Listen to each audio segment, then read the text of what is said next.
everybody. Welcome to the live stream for Sibelius 2024.10.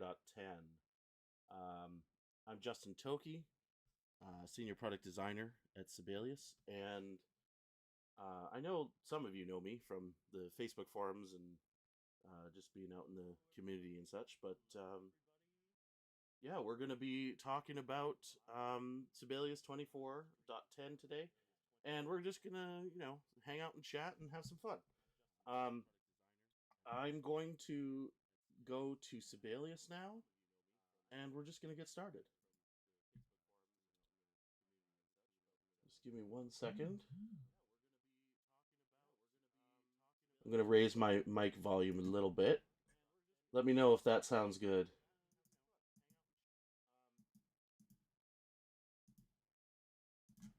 All right, cool. I do have a couple of people helping me out today. We got TJ on the marketing team and Chris in the community team.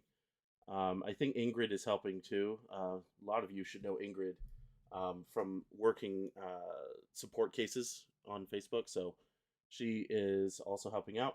So you may see them in the chats, answering questions or directing questions to me. Because I don't have the chat directly open in front of me because I got too many things to monitor at once. So it'll be all good. But yeah, if you have any questions, make sure you put them in the chats on the various platforms. We should be on Facebook, YouTube, and LinkedIn today. So it's pretty cool that we're able to go on multiple places at once. So we're going to talk about 24.10 here. So I have Sibelius blank document right now. I'm going to add a piano just to get us started. So for those of you who did not read the blog yet, there's two major features to talk about that were added or changed, improved, whatever you call it. The main one is MusicXML has had some major improvements. There's not much I can show you here like in real time about that, but what I can say is we have some examples in the blog, and we also have a release video coming out. Should come out today at the rate we're going. So that will have a lot more details about what was going on with MusicXML. There was a lot of issues with multi-rest, the rehearsal marks, the page margins and staff spacing and all that kind of stuff.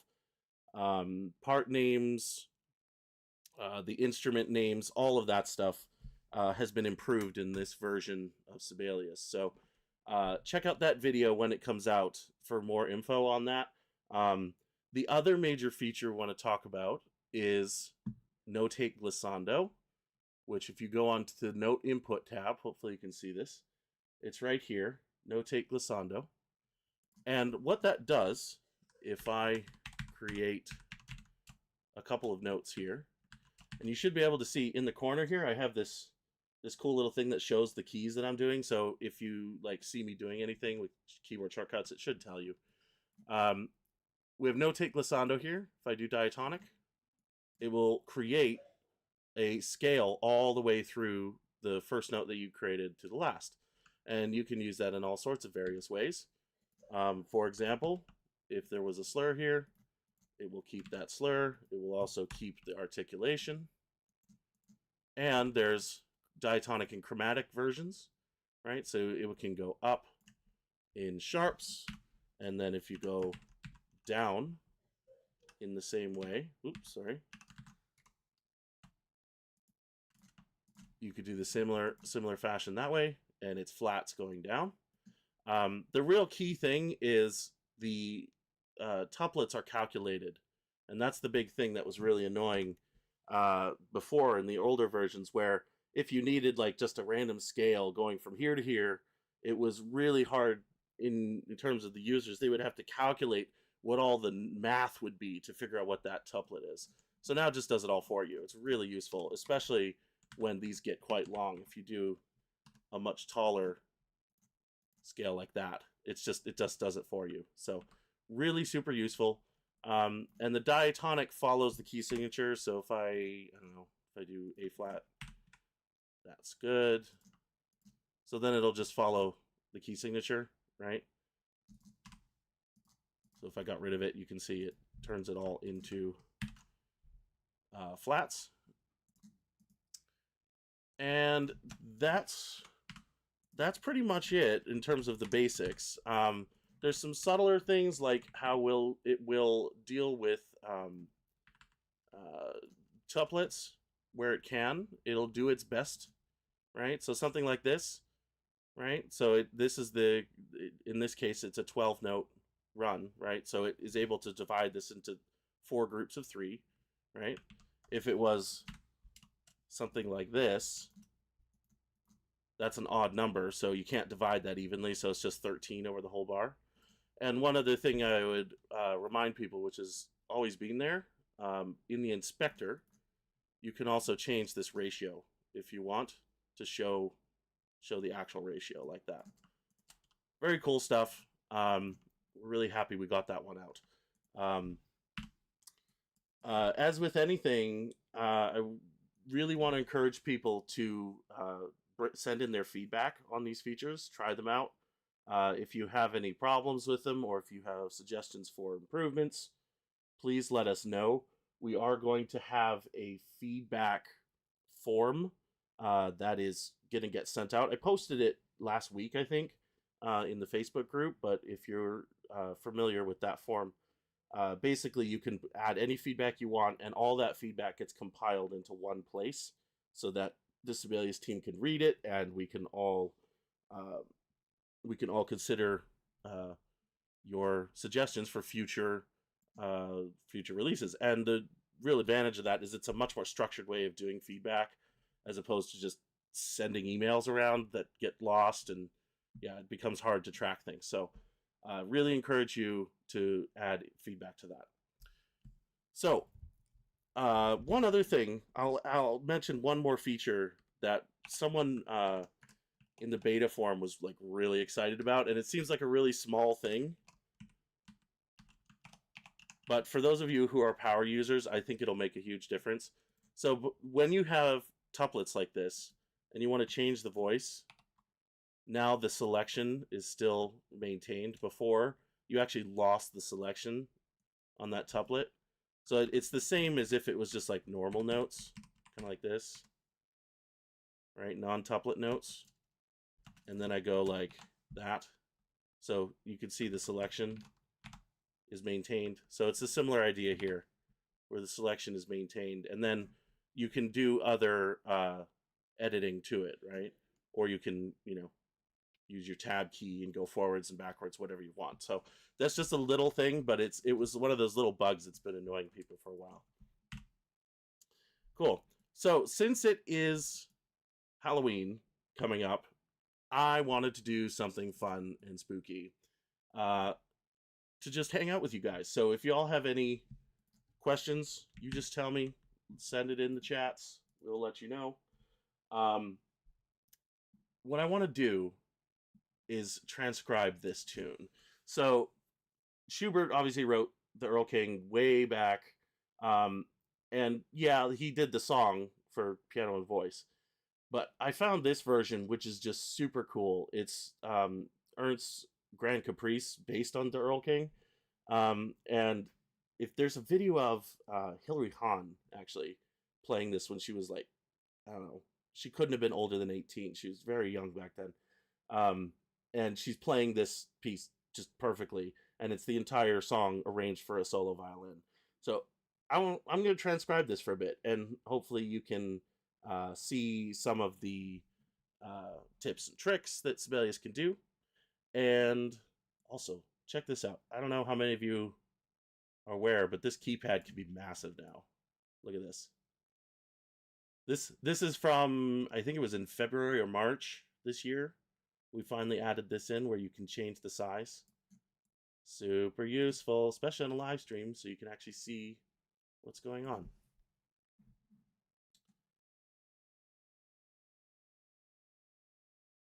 All right, cool. I'm going to make a new document. Let me close that.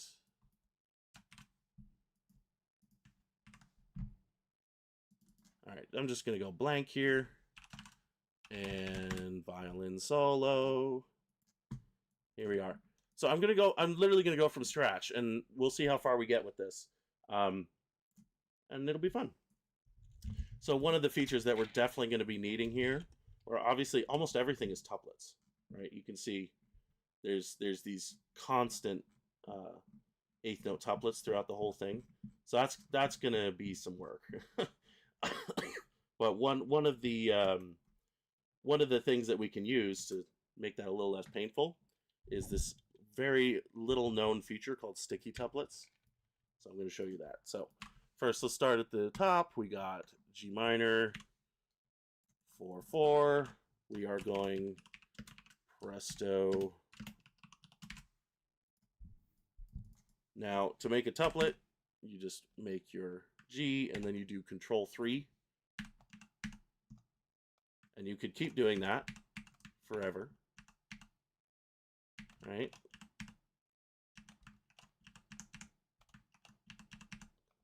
Just like that. However, if you do sticky tuplets, what you can do is when you're in note entry mode, so you see the caret, you got that blue line there that you're running. If I do Shift Alt K, that's on Windows. I believe it'd be Option Shift K on Mac. Then you have this little 3 above the caret, which means it will continue to add those tuplets, right? So I could hold this down, hold this G key down for a long time, and it will just keep creating tuplets all day long. So that's super useful, right? And of course, it doesn't always have to be a single line, or a single note, rather. Hang on. Yeah, there we go. Of course, it could be whatever notes you want. I'm just doing all of the note names, the letters. Yeah, I'm not using a MIDI keyboard here. I'm just using the straight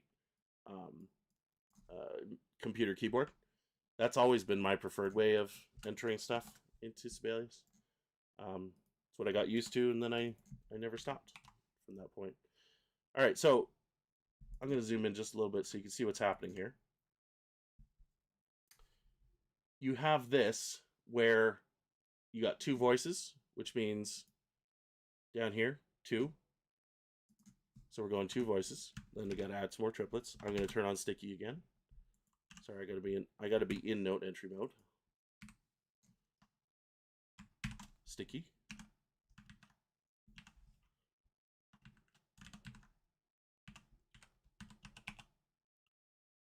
Right?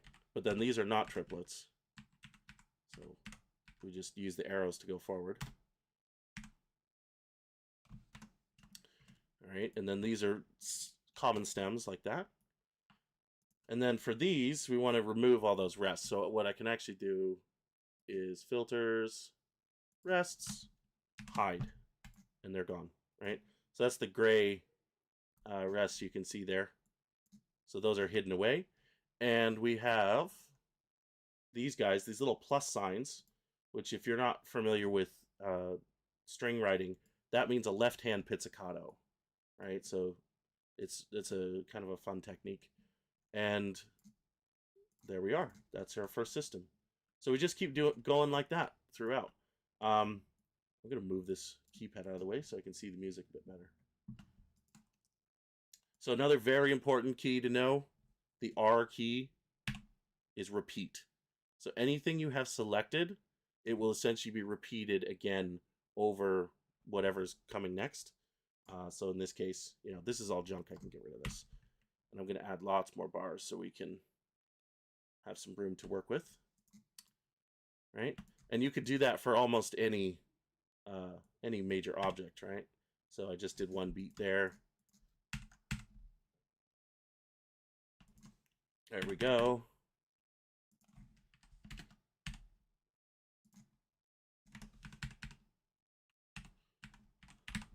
Oop, 16th note, not a 16th note, it's an 8th note. All right, so there we are, and then I'm just gonna keep going. See, there's another one where I'm using the repeat, because the chord was already made, right? So I can repeat that chord. So I don't have to individually get the intervals. Makes it a lot faster. Oops, my bad. There we go. And now we're going back here, except now it's up to an octave.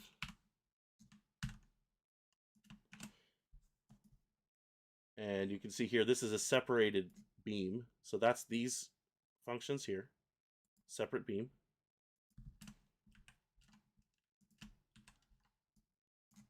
Reset the note spacing a little bit so it fits.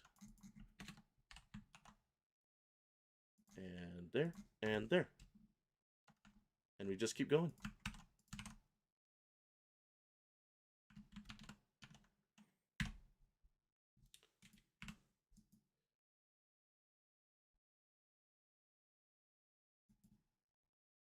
All right. So this is a little bit of a tricky spot here because you want to show. So in this case, they have it where the blue voice is all stems up, but you still want to hide the rest as well. So that's just using X. You select one of the stems, and that will flip the stem either direction. Okay, that's an exact repeat there. And then we're going back here. There's nothing on that beat there.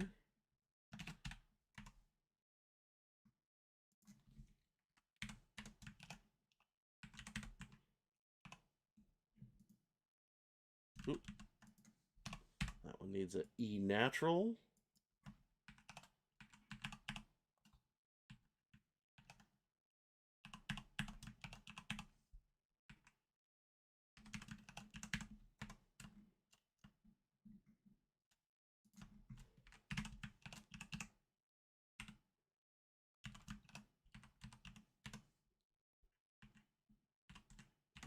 Accidentals in there. I'm kind of jumping around. I hope this is clear on what I'm doing.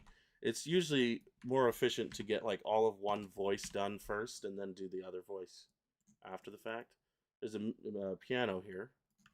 So that's just Control E and then I hold Control and do P. That's the old-fashioned way. You can also just do PP like that and it will automatically change it into the dynamic style. That's another feature we added. I think it was last year. It's pretty recent.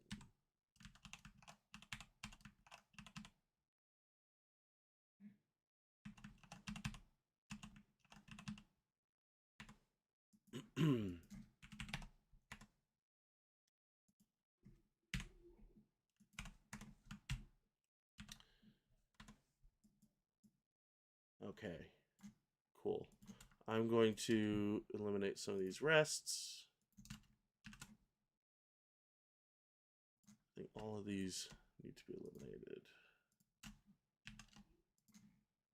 Very good. I'm just going to check on my dynamics here.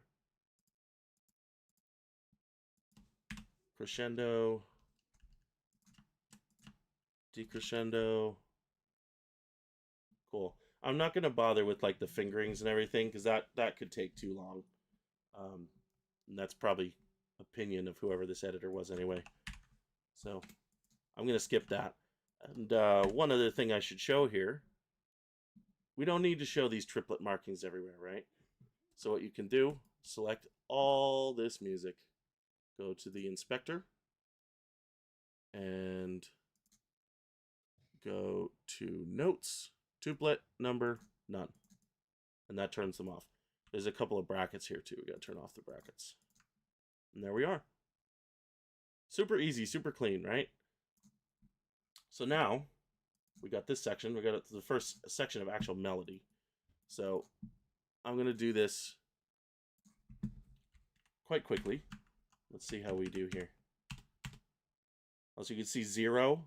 I'm using the keypad on my computer keyboard. The 0 key creates rests. Okay.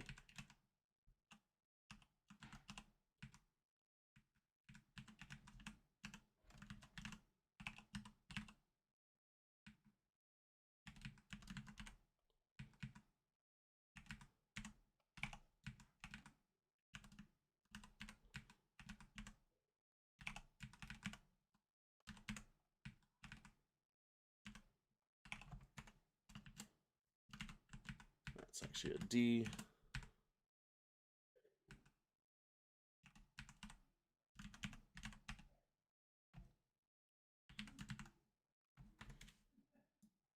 Just gotta be careful when I'm entering here. Oh, that's, yeah, we gotta be careful with that one. This right there, that's actually a third voice. That's not the upper voice. So gotta be careful of that.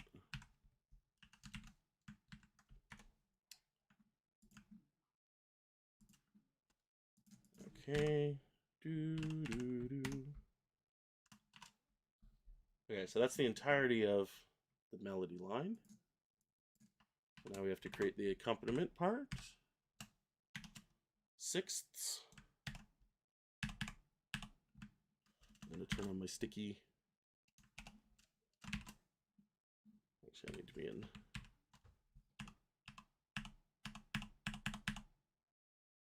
Just for a few bars there. Okay.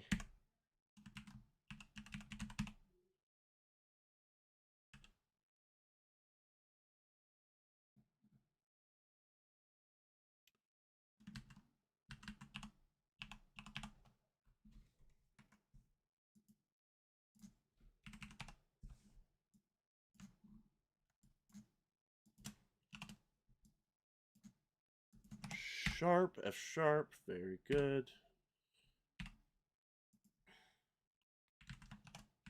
Just glancing over to my other screen, see if there's any questions.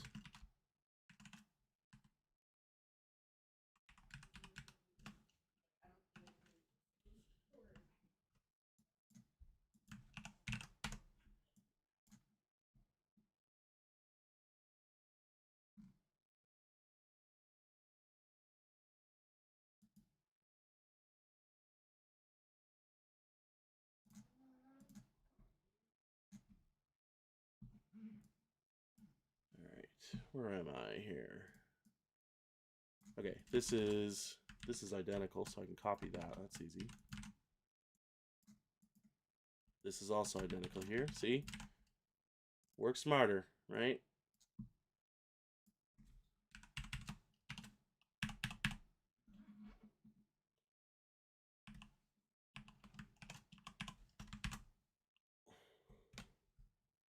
Oops, turned on the mixer there. Bunch of these all in a row. I'm getting a little bit of lag here. I think I've got a lot running on my machine at once right now. We'll look into that for next time.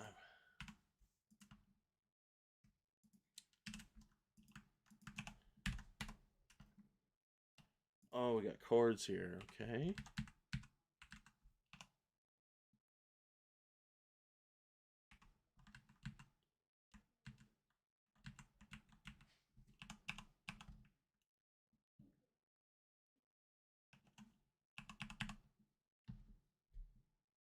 Oops. My fault. There we go.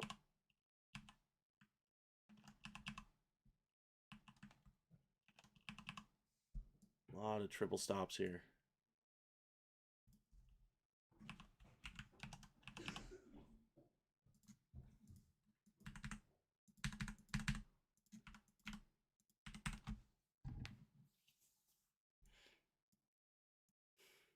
I don't know if anyone else is seeing that lag. I'm getting a little bit of lag. That's definitely not Sibelius. I think that's my computer is running too much at once because I'm trying to stream this out. That wasn't happening in my test earlier, so I'm gonna want to investigate that a little bit. But I will assure you that is not Sibelius that's lagging right now. Usually it is blazing fast. That is one of its best features. It is fast and flexible. You can do whatever you want.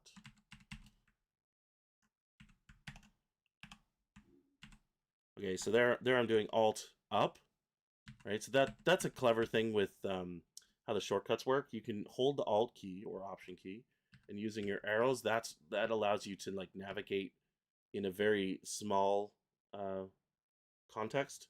right? So I can move up between the two notes in the chord.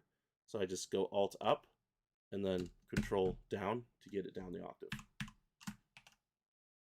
Very useful.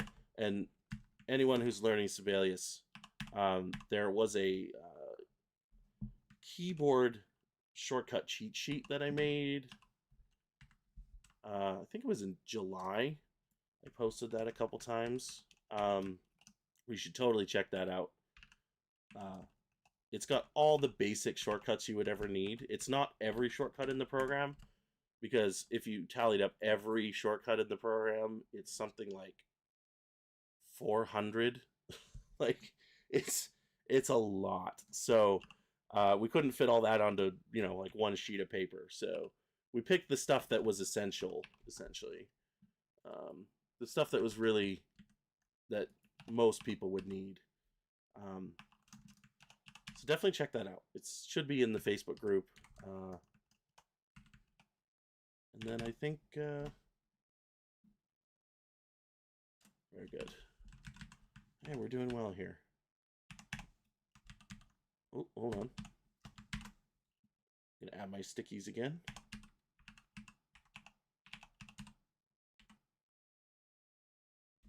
Did that work? Yes. Beautiful. Okay.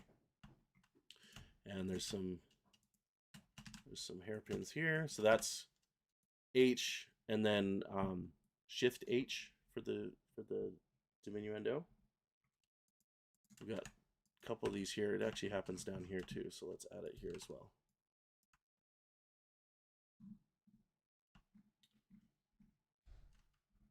Will the sticky tuplet thing work for a tuplet too? Yes, it works for any tuplets. Yeah. Here, I'll just show you an example of that. If you have a sex tuplet, yeah, it works for any kind of tuplet. Yeah, and it'll just keep creating more of them as we go. Speaking of, this is another feature that's very important with tuplets that I will show you. So you say you have this, you have these sets of sextuplets, but you actually wanted this to be triplets. What you can do is you select the junctions point you want, and then you do split tuplet, and there's this split or join tuplets plugin, and it will just divide the tuplets, because there's no way to divide this like in node entry mode. Like the tuplet is like a grouping of all these notes together, so that plugin will split them apart, and you can do multiple at a time. Very, very useful, especially if you're doing more complicated stuff, especially in compound meter. I find that a lot in compound meter, where you need to kind of make the tuplets agree with the meter. And let me get my bearings here. Where did I leave off? So we have our E flat. I think it's right here. Measure 25. Is that right? No, it's this one here, 27. See, it's down here, bar 27. Okay, so I need a G flat, so I'm going to do, say, Alt 2, that changed it to voice 2, and then another 6 below that, and then make it a tuplet.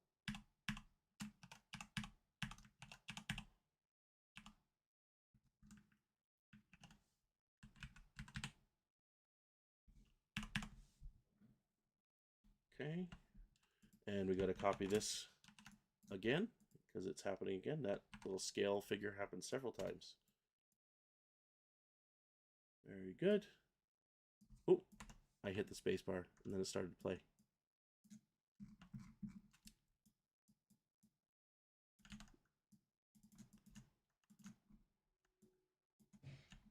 Okay.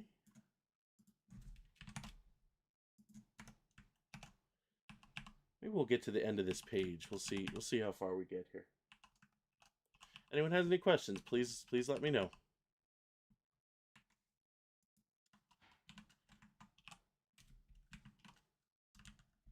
Yeah, so this one's a little bit tricky because we got two different voices happening at the same time. So I got to do this by interval. 4, 4 with a sharp, 3, 4, 4. Actually, that G also needs a sharp, like that. That one also needs a natural. Very good. Okay. Oh, no, here's that 3-bar thing, or 3-voice thing that we encountered. Let's do the bottom voice first.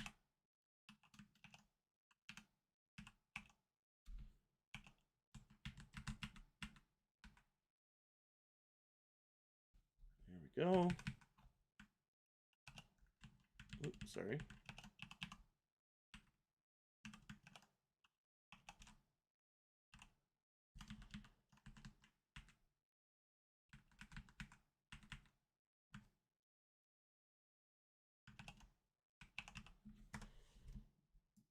I'm just going to check on something real quick here.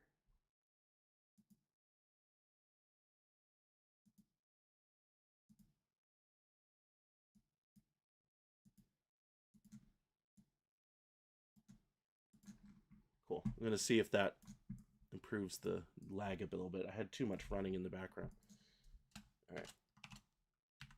Back on it here. So we got this point, which it looks like the B flat is actually going to be doubled by another string. So we have to add a third voice. So that's the orange. I'm going to hide these rests, which are not necessary for the third voice. Right? It's a little bit confusing. Hopefully that makes sense. I'm going to get rid of this because that was demonstration. I'm also going to select all of this again, go back to that inspector and turn off all these ratios, or the numbers. There we go. Now it's starting to look a little cleaner. All right. One more. Here's another section with 3 voices, so we got to deal with that too.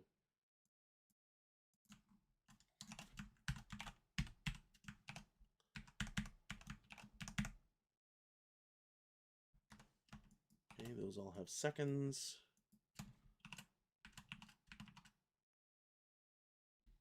Oh, that's a subtle thing.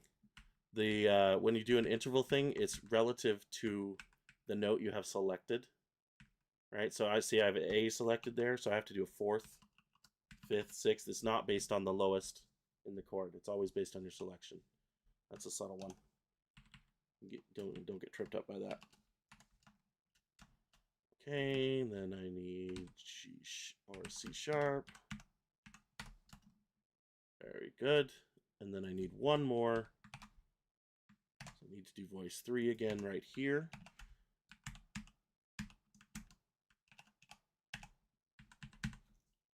Very nice.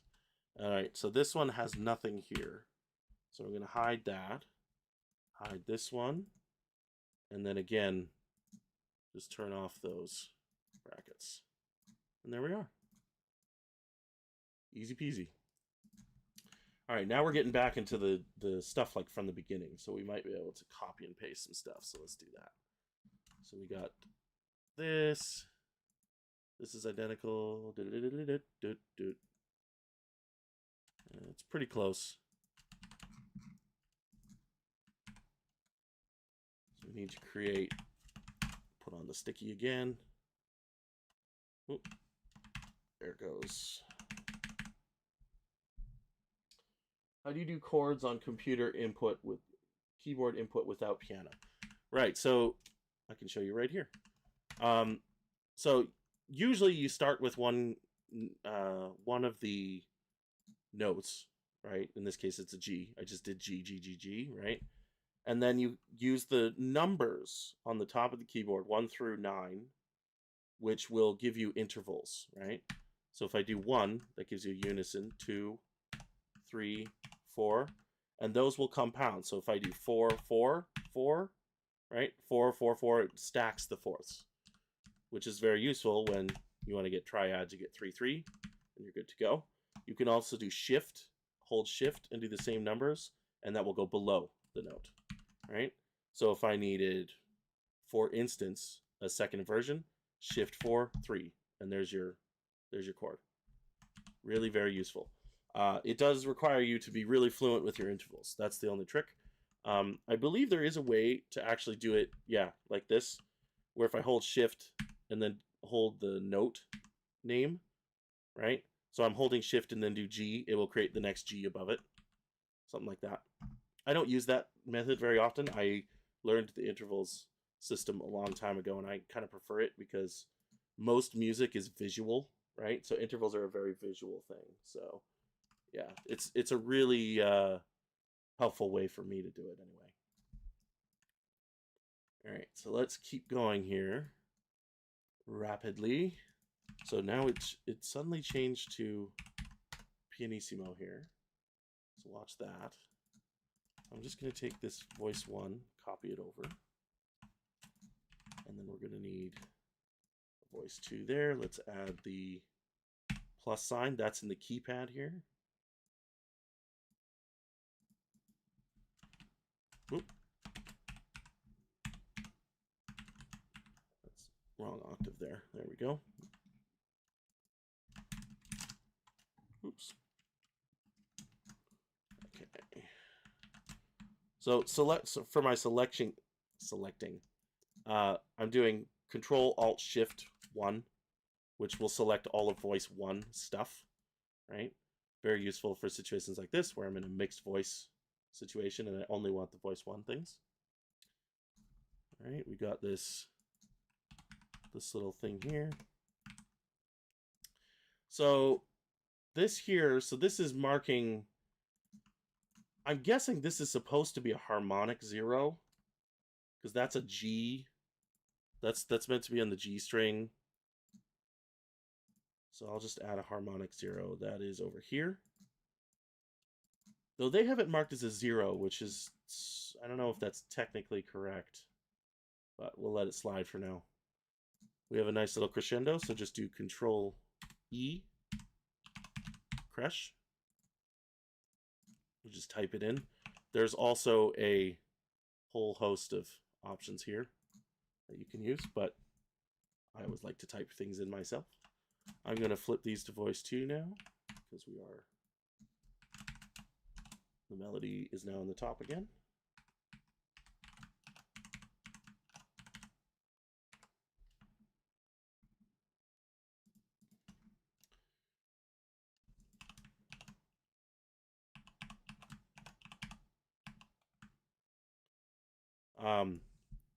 One important point about repeat. So I just did repeat there. You see, so I have these selected, this octave.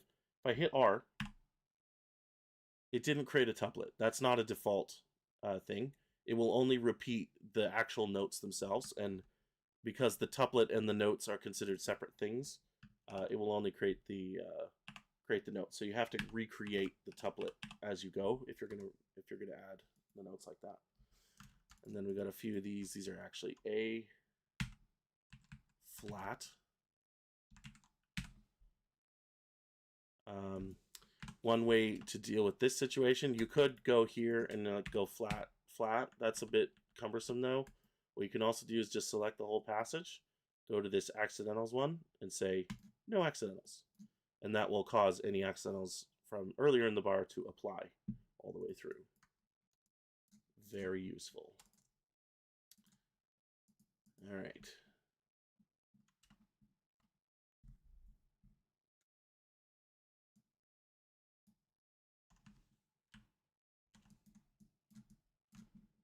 Adding some more bars here. So where are we here?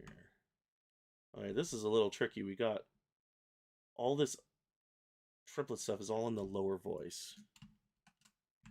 So let's add that. I'm going to turn on my sticky again.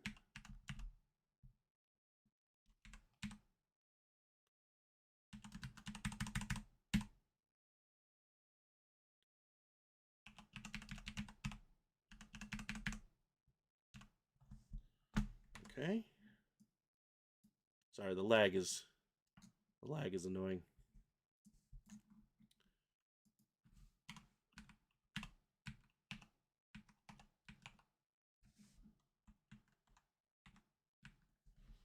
Okay, and then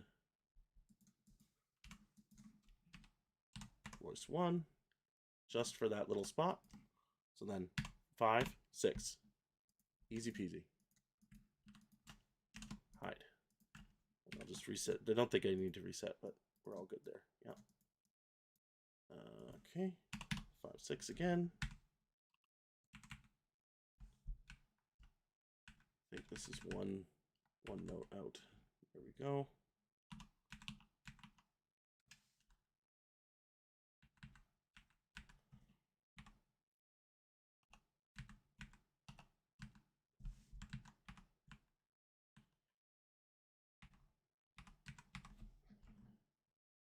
Yeah, this A natural is technically not needed. I'll just leave it in there so we're copying exactly what they did in this edition. Oop, wrong octave. There we go. All right, see that subtle thing there where we deleted the rest 1, so these are the wrong direction. You actually want to force those to be stems down because it's for the lower voice.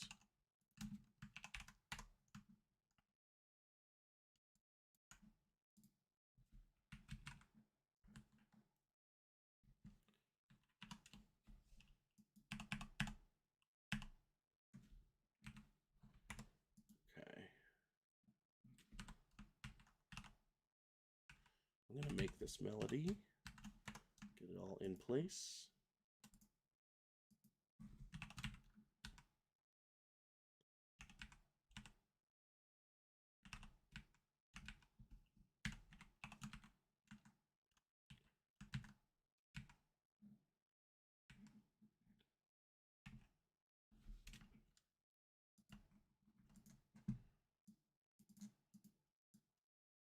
Any questions, you guys let me know.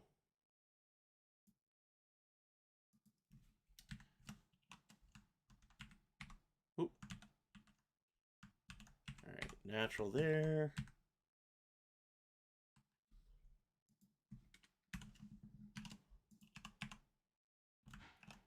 Let me ask for the folks viewing, how many of you are regular Sibelius people?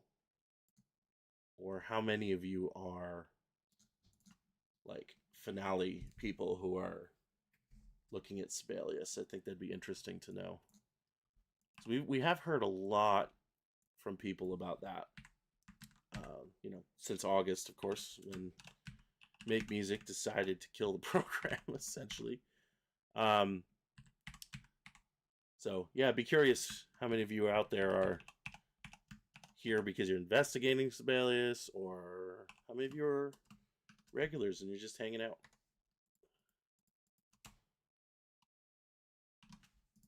Ooh, one too many. There we go. Okay, so this is an interesting spot. What do we got here? We got a diamond harmonic there. I don't think I've ever seen that before. That's really cool. Oop, sorry. 2. Yeah, so this is to change the note heads. There is a note head thing here. Type. Right? The standard one would be this one, diamond. And I was doing Shift-Alt-2 to make it a diamond note head. Be aware that won't play back without some plugin intervention by default. I'm guessing this means this would be like up an octave. No, this is an octave and a fifth because it's a touch fifth. Yeah. Interesting choice.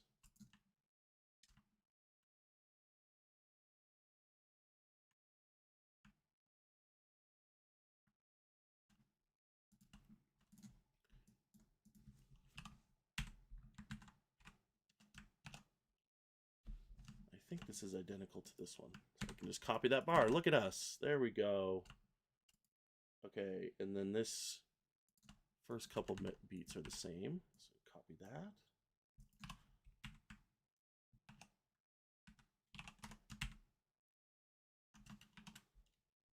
Okay, so this is a bit of a strange one because this is turning into like kind of voice 1 but kind of voice 2 at the same time. So we gotta do some work here. Yeah. This is where solo violin music can get really funky because you're trying to like show all these different parts on one line of music, one staff.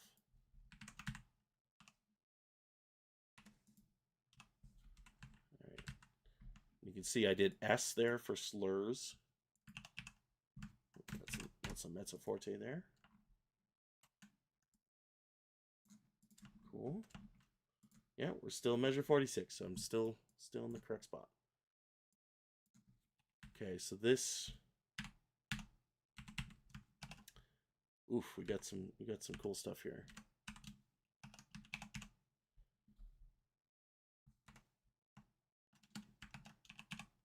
Yeah, this one has a. So the A string is open. I guess that makes sense because it's using the E string up here. Voice 1.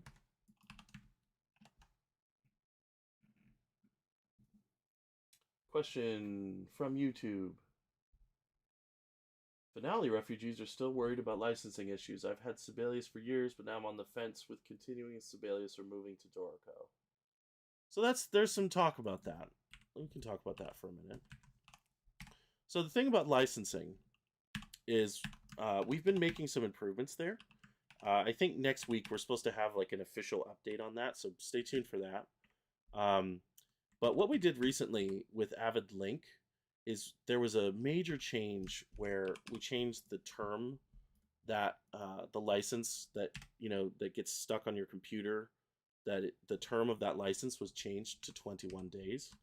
Originally it was just a week, right, which is not very long.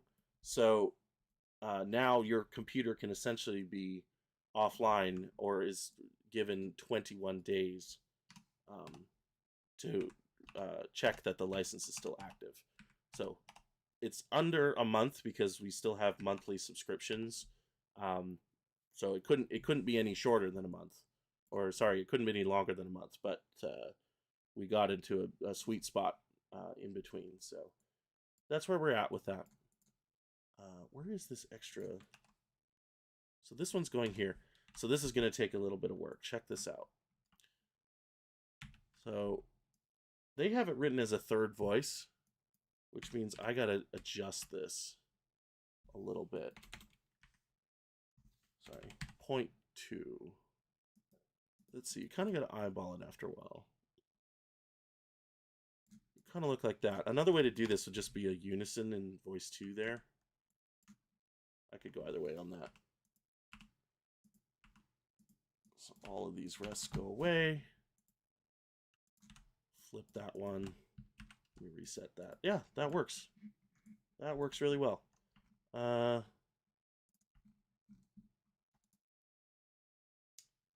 That's not possible. So this is technically breaking a rule. See where the slur is going underneath on one side and then over top on the other side? I'd almost call that a mistake because what the slur is really going toward is the A down below. So this is fine. I'm going to keep that as is. I don't think that's actually... that looks like an error in the addition to me. Joined beam there. Doot, doot, doot, doot.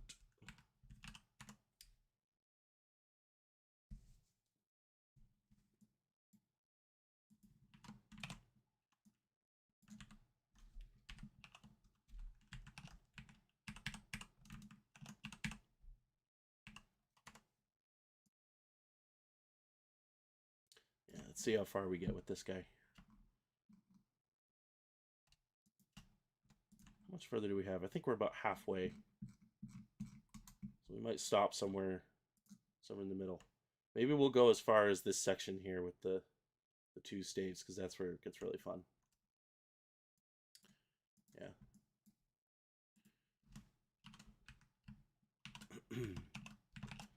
Hopefully I'm explaining what's going on here well enough.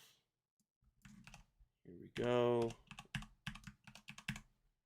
More triplets, more triplets. This piece is just endless triplets. I could make a funny joke about, well, of course, triplets are very scary and spooky in Sibelius. Tuplets can be very they can be hard to manage sometimes, especially if they're like going all crazy. Here we go. Let's do 1.2 again. Actually, let's go a little bit bigger. Good. Reset the note spacing. Good. Oop, wrong thing. Sorry. There we go. I actually do want to keep this one. There we go. Very nice. All right, next page. I think that bar is identical, so we can keep that one. Almost, those are almost identical, so let's copy paste. Okay,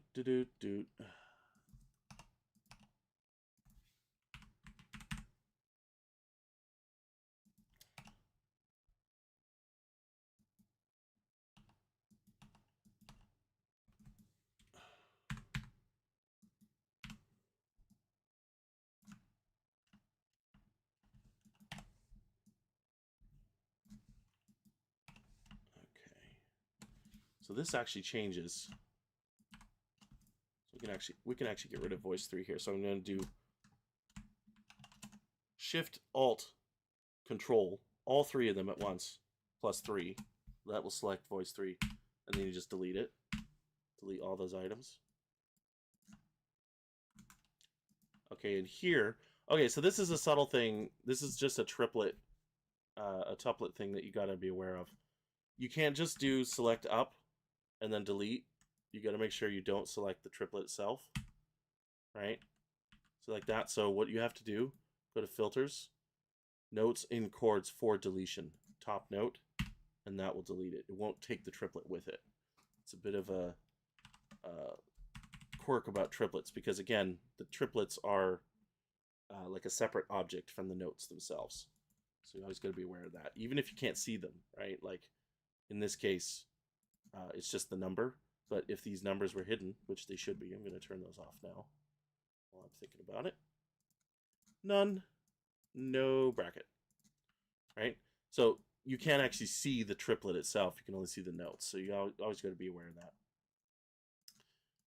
All right, I'm going to repeat this a few times because we've got lots of these Fs all in a row. And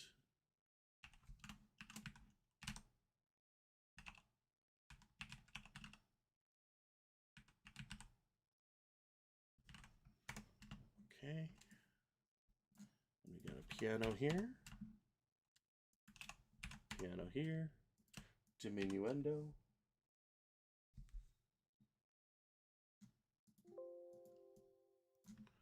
Turn that off so we can see more. Very good.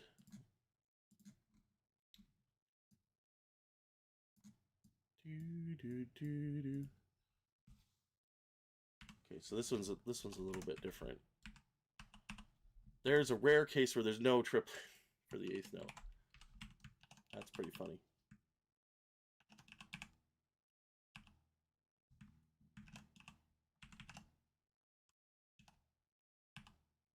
Oop, there we go.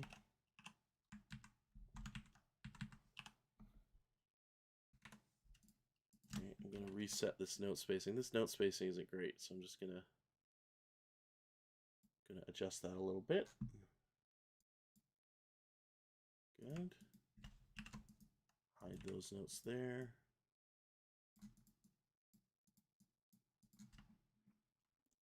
Okay, so we got some, oh, this is fun. So we got triplets in the upper voice.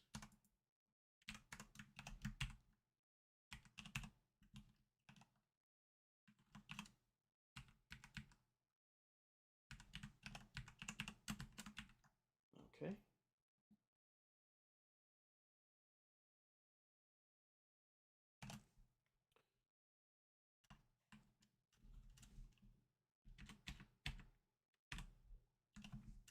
Okay, there's a lot of stuff here. So we got a staccatissimo wedge, we got the slur, and we have the up bow. And we can just repeat it. Change the chord. This is a little bit different. So you can see when it repeats, it will carry articulations with it.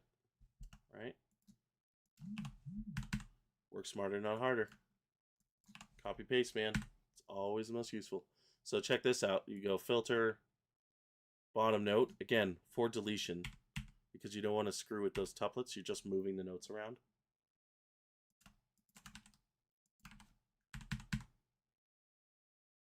All right. Now we're getting into this section. So let me finish this line, and then we'll talk about how to do that. It's quite fun. So they do have the rest here, which I guess is fine.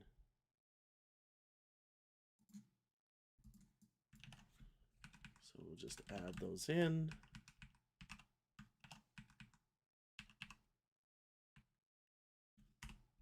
So here there are no rests, so I'm not going to bother making them into tuplets. Just makes it more complicated. Okay. F and F. And one more. So the lower voice now takes the accompaniment figure. Let's put those staccattissimos back on. Yeah, I can see they put it on top. I understand why, because down below it makes more sense. And then we have this lovely harmonic. Sorry, there we go. Voice note head style 2, which is the diamond for the harmonic. Let me add right here. We got dim E retardando. And then last thing, all of these voice 2. So if I go select voice 2 again, all of those need pizzicato. And there it is. Beautiful. Back to the inspector. Turn off more of these brackets. Don't need any of them. All of it is clear and implied. So now we're at measure 58, and we have this section where it suddenly splits into 2 staves, which is pretty wild. I don't think we see that super often in solo violin music. So I'm going to go to the instruments panel, extra staff above, and it's going to create one for the whole score, but we'll adjust that in a minute. So I'm just going to create the upper line first, make it easier. And you can tell they did this because it'd be really hard to show these on one staff together. Like, it'd be really difficult. The 2 voices would get in each other's way because they're all roughly in the same space on the staff. So it's easier just to notate it in 2 different staves. Right, so the top layers of all of these are harmonics. There's an tempo, leggerissimo. Did I spell that right? Leggerissimo. Okay, and then the bottom has this lovely little figure. Add staccato. And then we can just pretty much copy and paste that. There's a couple rests here and there.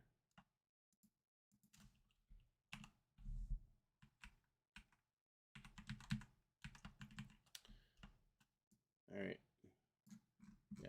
I'm going to get through this section, and then I think we'll call it a day. Anyone has any further questions, get them in now so I can answer your questions.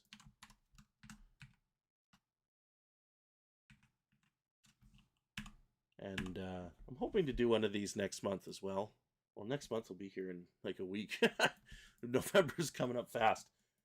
So definitely want to do one of these again. But I think next time we need to do some Christmas music because that is coming up around the corner. I'm a choir director. I have my church choir that I also play the organ for that church. And we are already thoroughly working on Christmas music. And we have our Lessons and Carols concert coming up in December. So we are already thinking about it, even though Halloween hasn't officially come yet. Such is the life of a church musician. But there you go. Okay, so this is mostly just copy and paste at this point. I'm just going to make sure I'm keeping my bearings here. So there's the 3 measures, and then the next 3, just kind of copying and pasting here.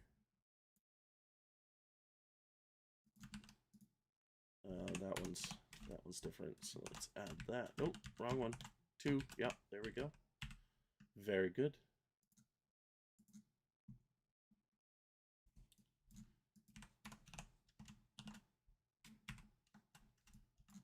Sorry, I'm zoomed way out. Hopefully you can see better. Okay, so there's a triplet here. It's not explicitly marked, but it is. Yeah, it's the melody. This is the Erlking speaking to the child. It's really creepy. So, do I have this? No, I gotta make this one. Okay, so it is the C goes up 2 and the E goes up 1. That's easy enough. Question came in. When you have a rest selected across all instruments on the same beat, is there a way to make it a dotted rest all at the same time? Is that something like this and then this? Is that what you mean? You can select multiple rests at once and change the durations to whatever you want, and it will work. You just gotta, if you want dots, you have to select one at a time, right? But sometimes it doesn't work because it's there's something weird with the interpretation. So, but something like that, where you select the individual rest, that works fine.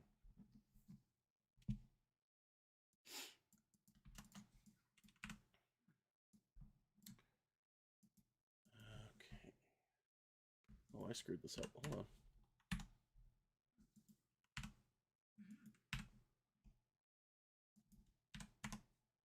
Very good.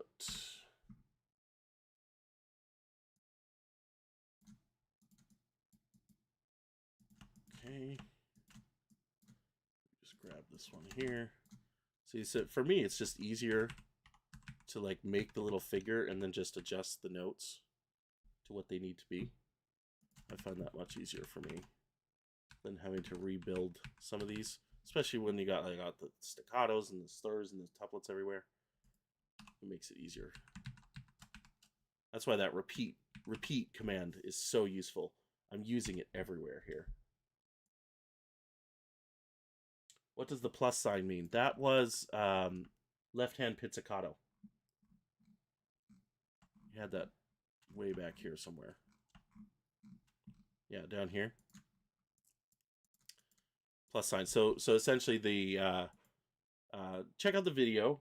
Like look up the Erlking for solo violin, and you'll see what happens is the bow is continuously doing the upper voice, while the left hand, which is also holding the pitch, a spare finger will pluck the string with your left hand. It's quite a cool effect. So you can have arco, you can have bowed notes and pizzicato at the same time.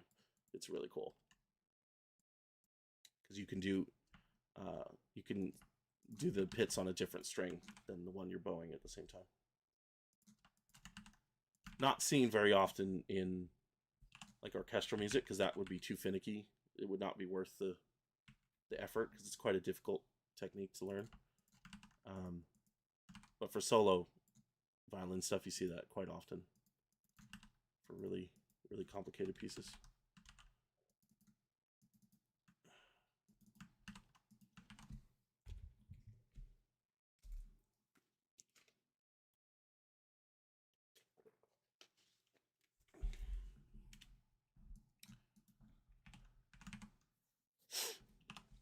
Just going to finish this last section, and then I do want to do a little bit of layout work here, because I think that would be valuable to people to see you know, what it takes to get to like an actual good page. Right now, I am literally just putting the notes in. I'm not actually concerning myself with, you know, how it looks more broadly on the page.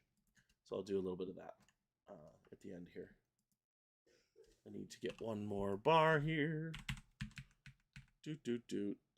That should be, nope, sorry, wrong note. Next one over. G flat.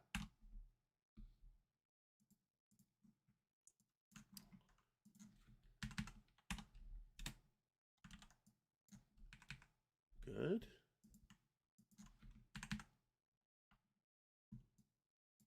Okay. So what's happening here? So they actually put the staccato or the accent on the bottom, right? So you can actually do that. You can just flip, select the item, and it'll just, that's the X key again. Just flip. You can flip it all day long.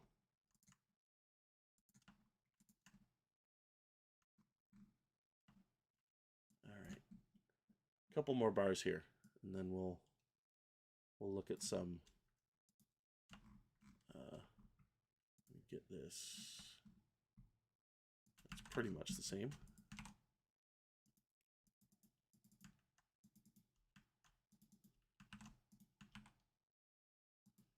Why don't I work in panorama view? I could. That's a good point. So that's down here. You can see these little icons way at the bottom. So this is page view. But I can also work in panorama view. The advantage of panorama view is there's no pages anymore. So it's all one continuous scroll.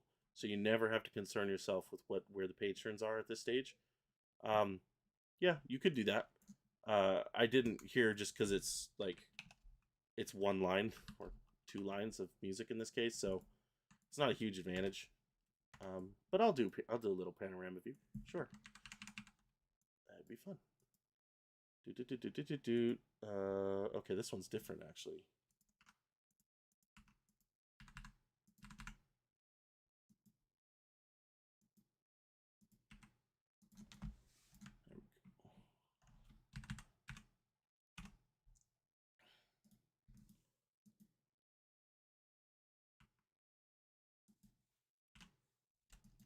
Oh, I missed a beat here. Sorry, this goes here. There we go. Good.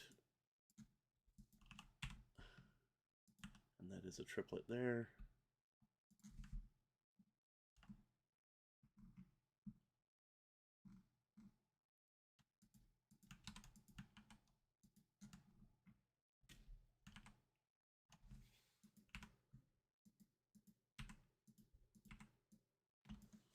More G flat.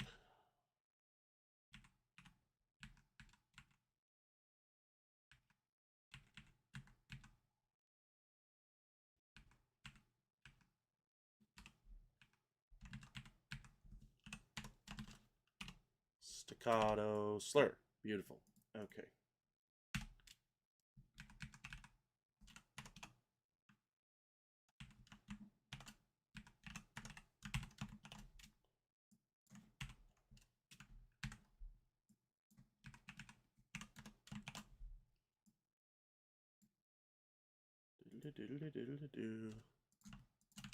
So it actually is different there. Ooh, we got some craziness here. Interesting. Okay.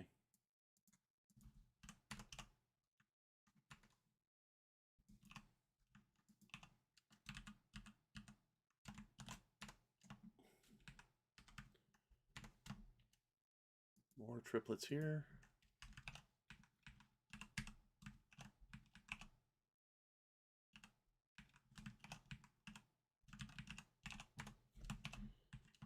Man, there's a lot of little details here. So we got upper parts are diamonds.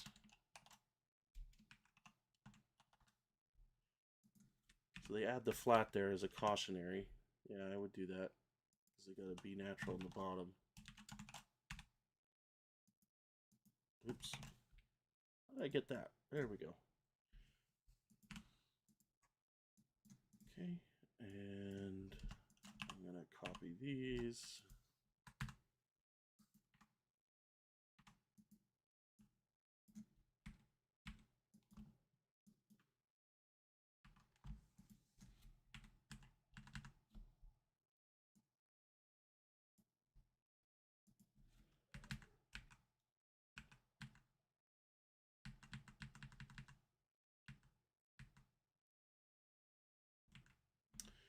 Very good. So we've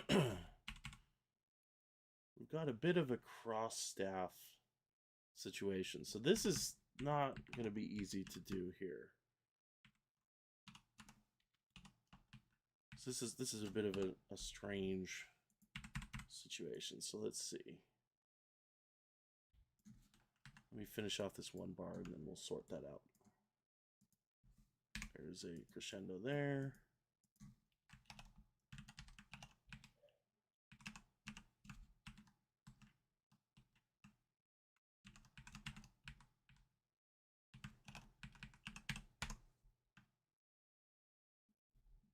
All right, and they immediately remove the lower staff.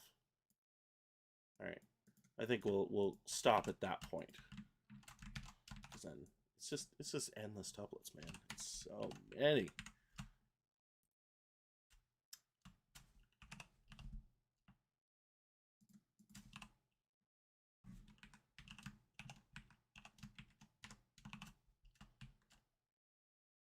Okay. Ooh.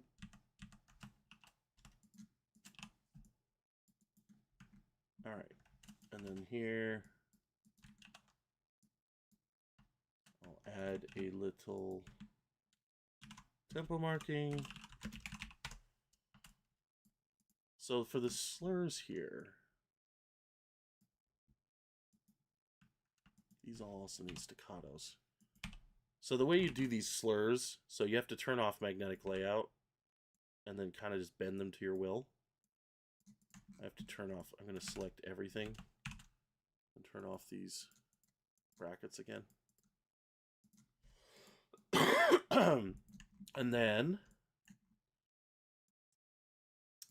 yeah, you kind of got to bend them to your will, because there is no native cross staff lines as of yet in Sibelius. That's something we want to add in the future. So you kind of just got to make them work. But if this distance changes, then you got to change it after the fact. So let's look at some layout stuff. So that's half the piece. It's a little bit more than half the piece, actually. Yeah. But let's go back to the beginning. And so first thing we need to do, we need to get rid of this extra staff. We don't need that. So I'm going to triple click, which means it's going to select the entire staff for the whole thing. Then go to layout and hide empty staves. And that'll turn that off. Then we're going to appearance. Let's remove all these instrument names. We don't need any of that. Let's add an indent here. So if you go to the inspector, select the first bar, gap before bar, 5. That'll add a little indent. And then let's add Erlking. Oh, I need to add the umlaut. I'll do that later. Then we have composer Franz Schubert. Is it George Ernst? I have to look that up. I don't have it in front of me. Unless it's on the first page. Yeah, it's not actually written there for some reason. Very strange. And then let's do subtitle. Grand Caprice Opus 26. So now I'm actually going to now put this away because this is now not relevant. So this is pretty good out of the box, but let's do some cleverness here. So I'm going to import the podium style, which is this is just the default, like I don't know what you'd call it, the classical style for Sibelius. A lot of these other ones are older legacy stuff, but there's 3 main ones. There's podium, Moderna, and handwritten. Handwritten is like the jazz kind of looking thing, and Moderna is more like using sans serif fonts and stuff like that. But podium is the more traditional looking one. I think we already had most of those because that's the default. So you can see it put my things back on, so I can turn those off again. Then I want to do some adjustments here. So letter size, no. We're going to go with concert, proper 9x12. Let's do 5 or half-inch margins. No left margins at all. Definitely want no left-hand margins. I'm going to change 7 is fine. I think that'll be fine. And here we are. Let me turn off the hidden stuff so we don't have to see it. Do we have to do any actual stuff here? It's pretty good. Like this, the great advantage about like single line work is it kind of just works itself out, you know? It's kind of great. Might want to do some subtle adjustments here. Maybe adjust some of these rests. Some of them are a little bit far. That's pretty good. This layout doesn't work well, so let me see what we can do here. So what's happening here? We do have staff justification on. I am going to do a system break here. So if I select the bar line, hit enter, that's how you do the system break. Right? And then here, this system's looking a little tight, so I'm going to create that together. So that's Alt-Shift-M, make into system. Essentially, that's what that is. So now we have 3 bars, 3 bars, 3 bars, etc., etc. So that's really good. Let's do some adjustments here, but line these up a little better. So we don't have enough music to fill this page, so that's what's happening here. I'm gonna have to adjust this. So you can adjust these staves in a few different ways, right? You can manually drag them, right, which is the obvious thing. And with staff justification, so what that does is it will, if there's enough material on a page, it will automatically spread everything out. So if I go to appearance, engraving rules, very important dialogue that if you're doing any kind of like really intense kind of engraving work, you got to familiarize with yourself with this. We have justification here. This is staff justification. If I change this to 100, that turns it off. Of course, you didn't see any change here. But if I change it to a much lower value, so you see what it did there. So what that means is if there's 10% full, if the content is 10% full, it will turn on justification and automatically spread out the staves to the whole thing. Now, in this particular case, you probably wouldn't want that. There's only 6 staves to the entire page. So it's probably better. So that's why the default is 65. So it's, you know, a bit more than 2/3 or so, or a bit less than 2/3. So if I add some page breaks here, you can see how this works. So if I go here, so I've got 6 staves here. So it's automatically not justifying it because that's not enough content, right? But if I do 7, there it does justify it. You see that? So it automatically will spread it out. Let me turn on my margins so you can see what that is. So you have page margins. Look at document setup here. Page margins, which that's what this blue line is. This is the absolute nothing can spill into there if you can help it. But there's also the staff margins here, which defines where the stave, the edge of the staff will hit relative to the page margin. If I turn on my staff rulers, you can see that in effect. So this bottom staff, if you look at that document setup again, is set to 1/2 inch from the bottom of the page.